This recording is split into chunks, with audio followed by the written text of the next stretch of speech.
Assalamualaikum warahmatullahi wabarakatuh.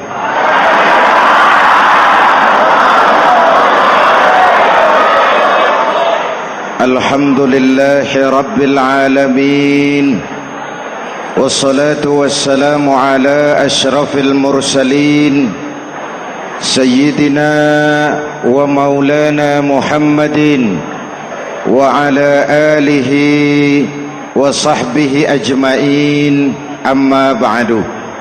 Para ulama yang saya muliakan, hadirin hadirat ma'asyiral muslimin yang saya cintai, banyak kita alami perubahan-perubahan yang terjadi,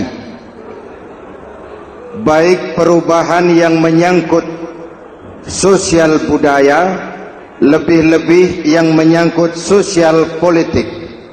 Yang tidak banyak mengalami perubahan adalah sosial ekonomi. Bahkan angka kemiskinan kita naik menjadi 3/5 dari total penduduk kita hidup di bawah garis kemiskinan, dan 20% diantaranya miskin mutlak. Perubahan-perubahan yang terjadi menyadarkan kita kepada kebenaran Al-Quran ketika Allah menyatakan wa tilkal ayyamu nudawiluha bainan nas. Hari itu kami putar di antara manusia. Ada saat datang, ada waktu pergi. Ada hari lahir, ada saat kembali, ada waktu dilantik, ada saat menyerahkan jabatan. Hari kami putar di antara manusia dan hidup cuma sekadar menunggu giliran. Soalnya kemudian di tengah perubahan-perubahan yang terjadi begitu cepat, what must we do now?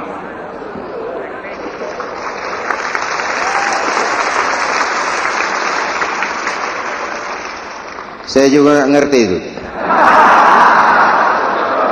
Yang penting kan penampilan. Saudara-saudara kaum muslimin di seluruh tanah air, jadi pemimpin adalah pelayan bagi orang yang dipimpinnya. Oke lah, perbaikan ekonomi, pembukaan lapangan kerja baru kita serahkan kepada pemerintah, karena kita percaya mereka orang-orang terpilih belaka yang dipilih dengan kepercayaan akan mampu membawa rakyat keluar dari kesulitan. Amin. Tugas kita sekarang di zaman susah meluruskan akidah. Jangan sampai mbah dukun yang naik ke permukaan. Betul? Islam misinya yang pertama membebaskan manusia dari kemusyrikan.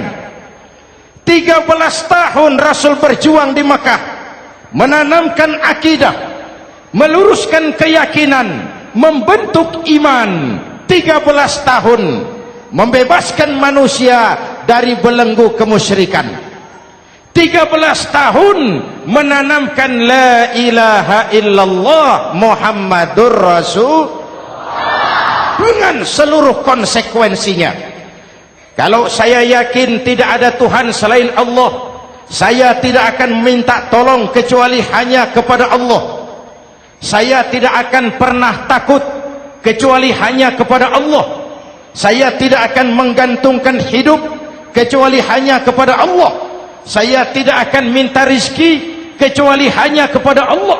Saya tidak akan melarikan persoalan kecuali hanya kepada Allah. Kalau konsekuen dengan keyakinan ini, mbah dukun nggak dapat tempat.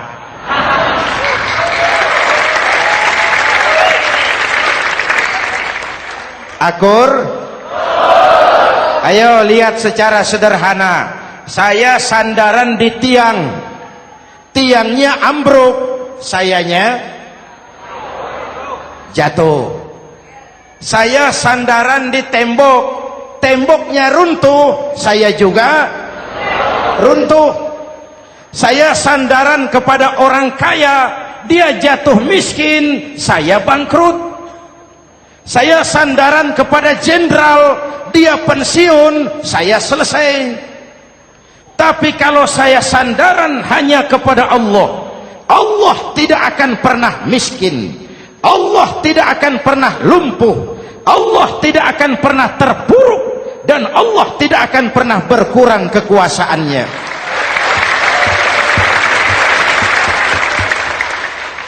Maka umat Islam, sesulit apapun zaman yang kita hadapi, Allah juga tempat kita bersandar. Jelas? Selama ini kita iman dalam ucapan, tapi sekuler dalam perbuatan. Di masjid ada Allah, di kantor Allah tidak ada, maka korupsi merajalela.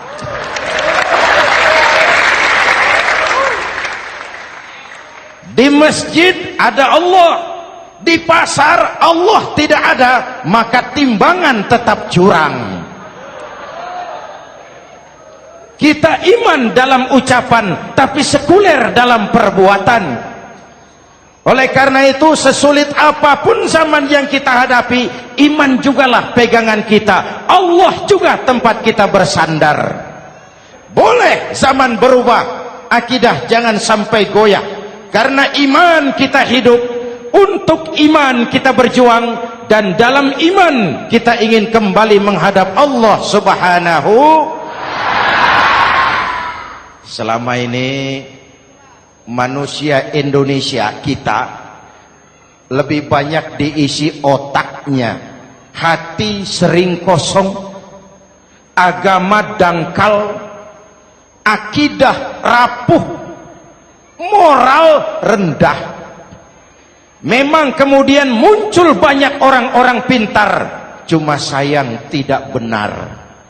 Indonesia kita bangkrut, Indonesia kita terpuruk, Indonesia kita sakit parah kalau diurus orang yang cuma pintar tapi tidak benar. Kita perlu orang-orang pintar, tapi kita lebih perlu orang benar. Jelas? Kalau cuma pintar tapi tidak benar, itu yang sering saya sampaikan, nanti disuruh ngurus beras malah nimbun beras.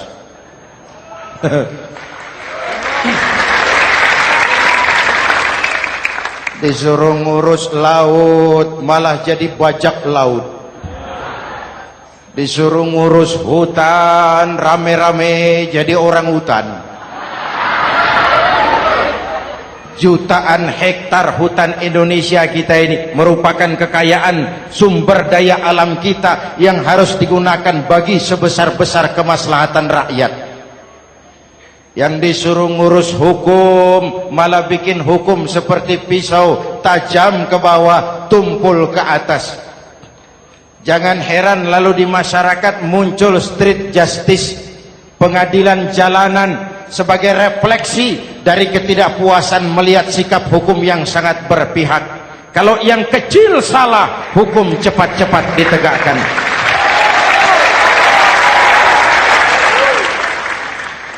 Lihat saja sekarang ini, kalau orang terkenal banyak uang, punya masalah, antri yang bela. Betul? Tapi saudara lihat si Marsinah di Jawa Timur, si Sengkon dan Karta di Jawa Barat, si Udin Bernas wartawan Jogja, terseok-seok mencari keadilan, sampai hari ini urusannya masih remeng-remeng. Kenapa bisa begitu? Jawabannya sederhana, tidak ada fulus. Ada fulus mulus, tidak ada fulus manfus. Betul? Jangan sampai para penegak hukum kita terjebak pada lagu baru, maju tak gentar membela yang bayar. Biar bertentangan dengan nurani, biar bertentangan dengan public opini, biar bertentangan dengan rasa keadilan. Siapa yang bayar, itulah majikan. Mau benar atau salah, belain terus. Kalau seperti inilah hukum kita, mafioso keadilan akan tetap gentayangan. Hadirin yang saya hormati, 13 tahun beliau berjuang di Mekah, meluruskan keyakinan, memantapkan akidah, meneguhkan iman. Dari situ segalanya dimulai, dan ke situ segalanya akan menuju. Intan paling mahal, mutiara paling berharga, tidak lain adalah nilai-nilai keimanan. Kalau itu sudah tergadai, apalagi yang bisa kita banggakan dalam kehidupan ini? Kita merasa harta kita berharga, belum ada artinya ketimbang iman. Kedudukan kita punya nilai pun belum ada artinya ketimbang dengan nilai-nilai keimanan. Itu intan paling mahal, itu mutiara paling berharga. Harta baru ada manfaatnya kalau dilandasi dengan iman. Jabatan dan kedudukan baru terasa gunanya kalau dilandasi dengan keimanan. Kalau jabatan lepas dari iman, yang akan lahir Fir'aun baru. Jelas? Kalau harta terlepas dari iman, yang akan muncul adalah konglomerat Korun. Kalau ilmu pengetahuan terlepas dari nilai dasar keimanan, maka yang akan muncul adalah ilmuwan pelacur yang menyalahkan yang benar, membenarkan yang salah untuk kepentingan pribadi. Dan kondisi seperti itu tidak akan membuat kita makin sehat. Oleh karena itu, pada kesempatan ini, pesan pertama saya, menghadapi zaman susah, tetap jaga akidah. Tetap pelihara keyakinan. Kesulitan bukan untuk ditakuti, untuk diatasi. Hidup adalah kerja keras, bukan keajaiban. Perubahan tidak akan datang hanya dengan simsalabim abragadabra. Perubahan tidak akan muncul hanya dengan berandai-andai. Perubahan tidak akan turun dari langit seperti turunnya embun di waktu malam. Perubahan adalah kerja keras. Sehingga Al-Quran membimbing kita, innallaha la yughayyiru ma biqaumin hatta yughayyiru ma bi anfusihim. Allah tidak akan mengubah keadaan suatu bangsa kalau mereka tidak mau mengubah apa yang ada di dalam diri mereka. Yang ada di dalam diri itu rule of thinking, state of mind, cara kita berpikir, cara kita memandang kehidupan, cara kita mengatasi persoalan. Hadirin yang saya hormati, inilah iman. Berangkat dari ini kita menyadari, ini ujian buat kita rakyat. Dan kita rakyat Indonesia ini kalau sama susah sih sudah kenyang.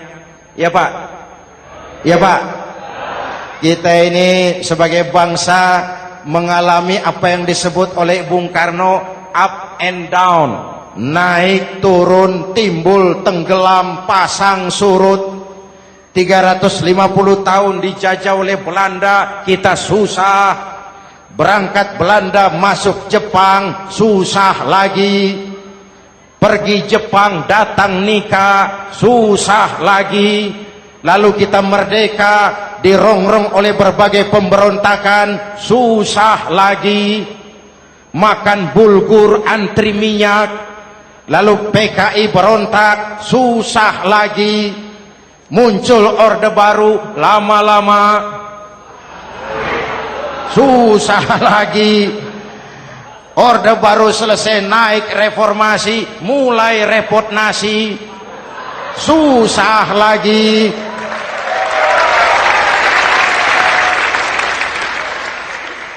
Kalau susah kita ini sudah akrab, sudah intim. Mestinya kalau sudah susah seperti itu, jangan salah sikap menyikapi kesusahan. Jangan sampai kita potong kompas, ambil jalan pintas, terjebak menghalalkan segala cara. Itu tidak akan menguntungkan, itu tidak akan menyelesaikan. Kalaupun selesai, nampaknya penyelesaian sesaat, dan penyelesaian sesaat bukan penyelesaian yang sebenarnya. Karena itu tetaplah dalam koridor keimanan. Boleh zaman berubah, akidah jangan sampai goyah. Silahkan masa berganti, tapi keyakinan jangan mati. Sekali la ilaha illallah, sampai tetes darah paling penghabisan, tetap la ilaha illallah. Sanggup? 3 orang. Sanggup? 21. Sanggup? Kalau sanggup kita harus konsekuen. Saudara-saudara di seluruh tanah air, misi yang kedua dari Islam setelah membebaskan manusia dari kemusyrikan, membebaskan manusia dari ras diskriminasi, mengikat manusia dengan tali akidah. Sebelum Islam datang, manusia dibedakan oleh warna kulit, manusia dibedakan oleh faktor keturunan, manusia dibedakan oleh faktor harta dan benda. Adalah Rasul yang mengajarkan, innallaha la yanzuru ila suwarikum wala ila amwalikum walakin yanzuru ila qulubikum wa a'malikum. Allah tidak melihat potonganmu, Allah tidak melihat hartamu. Yang Allah lihat itu adalah hatimu dan amal perbuatanmu.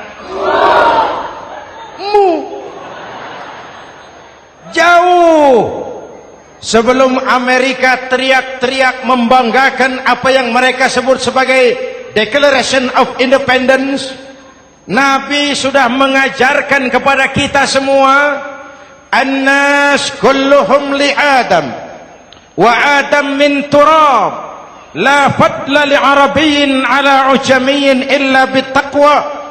Seluruh manusia berasal dari Adam. Adam diciptakan dari tanah. Tidak ada kelebihan Arab dengan yang bukan Arab kecuali takwanya.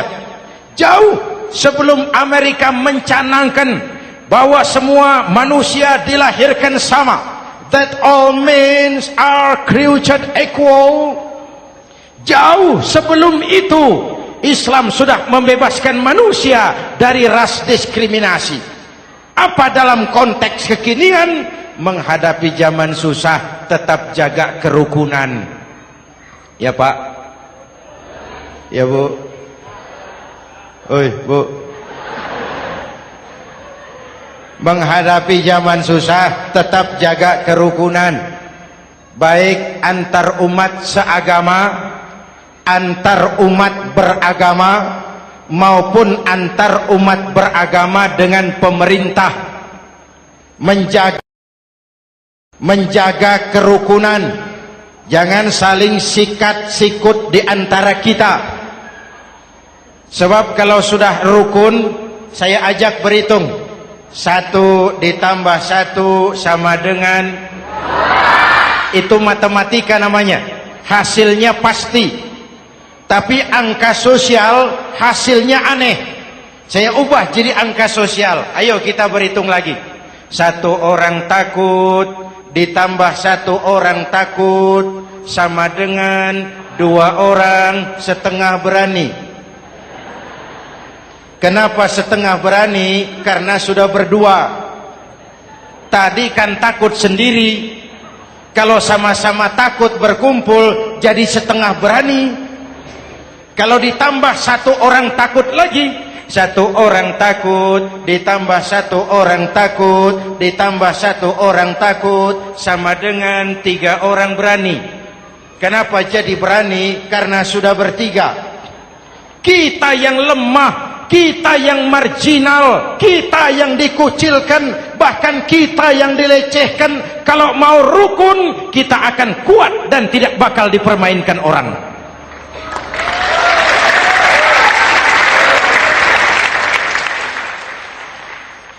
Tapi kalau rukunnya yang satu mau menikam yang lain, saya ajak berhitung lagi. Yuk berhitung yuk. 1 ekor ayam ditambah 1 ekor musang sama dengan 1 ekor musang. Kemana ayamnya? Dimakan musang. Betul nggak nih hitungan? Ayo kita hitung lagi. 1 ekor ayam ditambah 1 ekor musang sama dengan 1 ekor musang. Kemana ayamnya? Dimakan musang. Jadi kalau kita suka kumpul dengan orang yang mau makan kita, selesailah kita.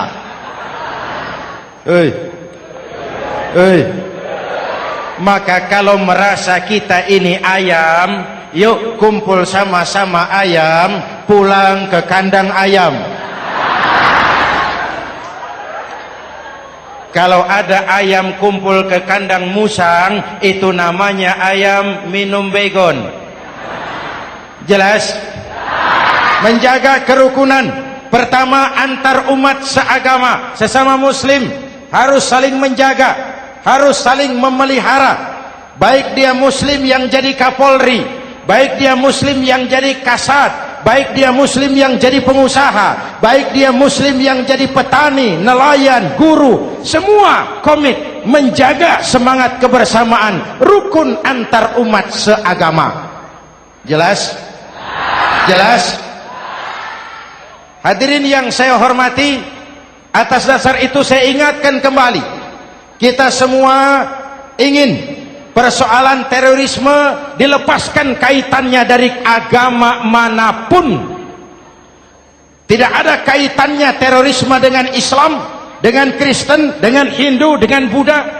Tidak ada kaitannya terorisme dengan pondok pesantren.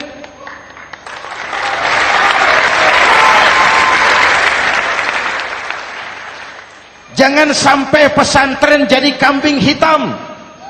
Karena sejak zaman penjajahan, pesantren sudah terbukti memberikan kontribusi bagi perjuangan memerdekakan rakyat Indonesia. Rukun antar umat seagama. Yang kedua, rukun antar umat beragama. Islam ini rahmatan lil, jangankan manusia walaupun berbeda agama, binatang saja dihormati. Ada hadis, fa iza zabahtum fa ahsinuz zibhata. Kalau kamu menyembelih hewan, sembelihlah dengan cara yang terbaik. Jangan menyembelih ayam dengan pisau tumpul. Itu namanya tidak berperi kebinatangan. Yang kecil lagi, saudara buka babul istinja, makruh buang air kecil di tanah yang berlubang. Sebab apa? Pertama, menjaga kesehatan. Siapa tahu di lubang yang saudara buang air kecil itu ada gas beracun. Kalau tidak, melindungi binatang yang ada di dalam lubang. Siapa tahu di lubang yang saudara buang air kecil itu ada semut sedang rapat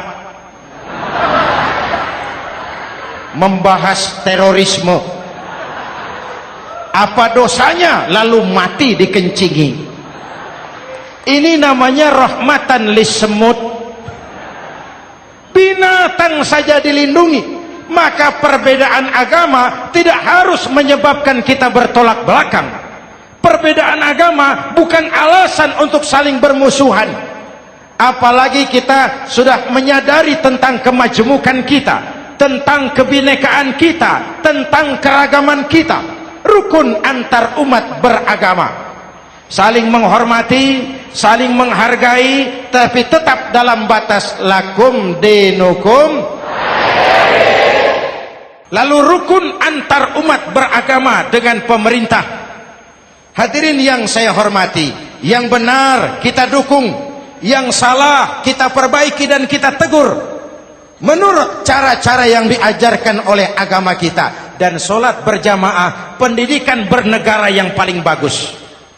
Tadi kita sholat ada imam, ada makmum, betul?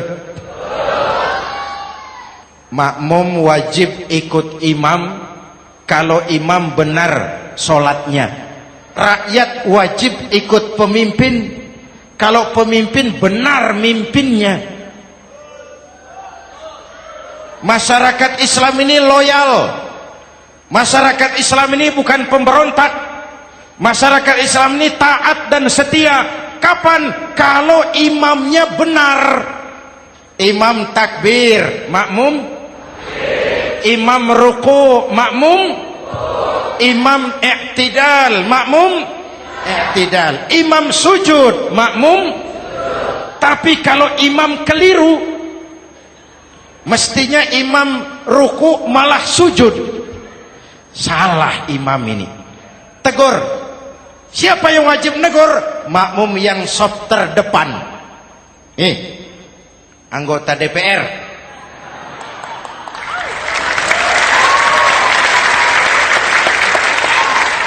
Ini wakil-wakil makmum ini, saf di depan ini. Kalau imam keliru, mereka paling tahu. Ngomong. Tegur. Bagaimana negurnya? Ada aturan main. Mestinya ruku, imam sujud. Salah ini imam. Subhanallah. Kan begitu negurnya. Betul? Tidak boleh juga imam keliru, makmum emosi. Main pegang. Weh, makmum salah. Hoi, hoi. Kacau sholat. Betul? Anggota dewan ini, saf di depan. Itu kalau imam keliru. Satu saat imam buang angin. Namanya manusia bisa buang angin toh. Apa makmum lalu berkata, demi kesetiaan saya kepada imam, imam buang angin, saya lebih keras lagi. Itu namanya fanatisme buta, loyalitas yang goblok. Imam buang angin, minggir. Iyyaka na'budu wa iyyaka nasta'in. Sampai situ imam buang angin, minggir imam. Lalu saf yang di depan maju. Tidak usah bikin sholat baru, teruskan pekerjaan imam. Ihdinas siratal mustaqim. Teruskan. Kenapa? Kalau bikin sholat baru lagi, nanti buang angin lagi. Bikin lagi sholat. Kapan selesainya sholat? Kapan selesainya membangun negara ini? Yang penting imam tahu diri, buang angin, minggir.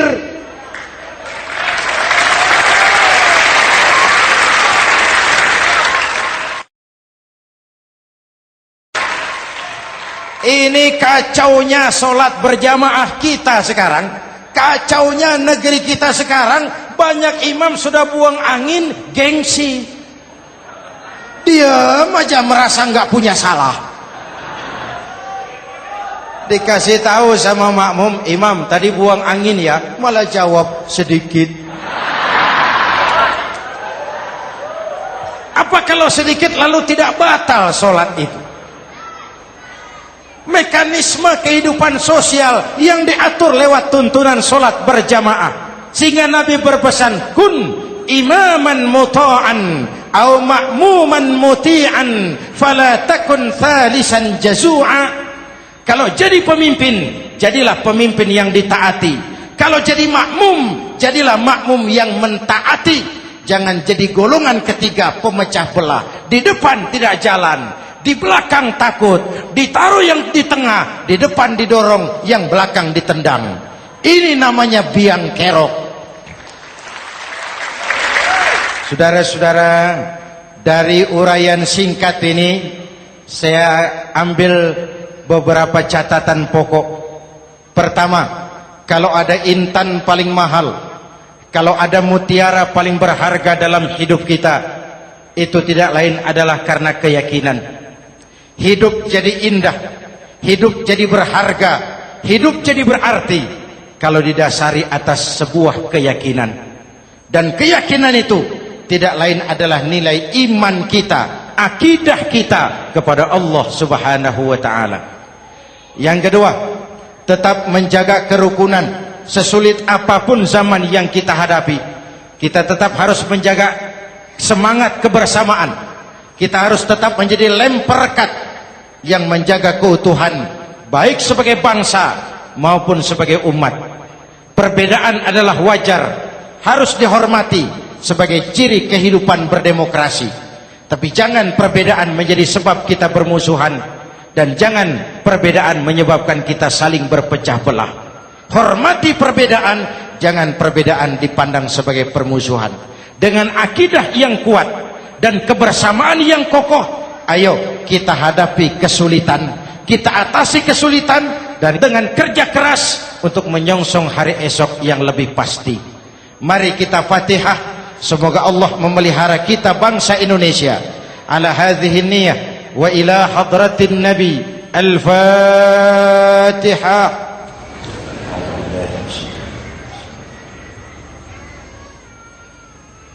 Iyyaka na'budu wa iyyaka nasta'in. Ihdinas siratal mustaqim. Siratal ladzina an'amta 'alaihim. Bismillahirrahmanirrahim. Amin. Alhamdulillah Rabbil Alamin. Allahumma salli wa sallim mubarak ala Sayyidina Muhammadin wa ala alihi wa sahbihi ajma'in. Allahumma Rabbana taqabbal minna salatana wa siyamana wa qiyamana wa takhashu'ana wa ta'abbudana wa tammim taksirana ya arhamar rahimin. Allahumma aslih man fi salahihi salahul muslimin. Allahumma ahlik man fi halakihi salahul muslimin. Allahumma Rabbana la tu'akhizna in nasina aw akhtana. Rabbana wa la tahmil alaina isran kama hamaltahu ala alladhina min qablina. Rabbana wa la tuhammilna ma la taqata lana bih wa'fu 'anna waghfir lana warhamna anta maulana fansurna 'alal qaumil kafirin.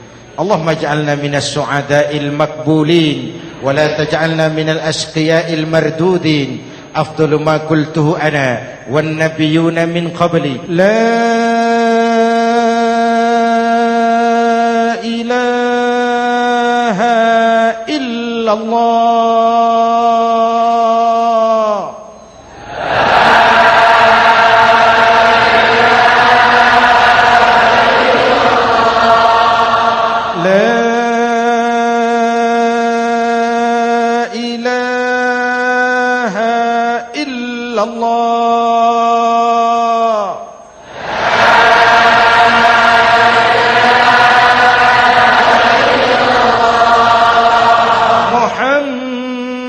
Muhammadur Rasulullah.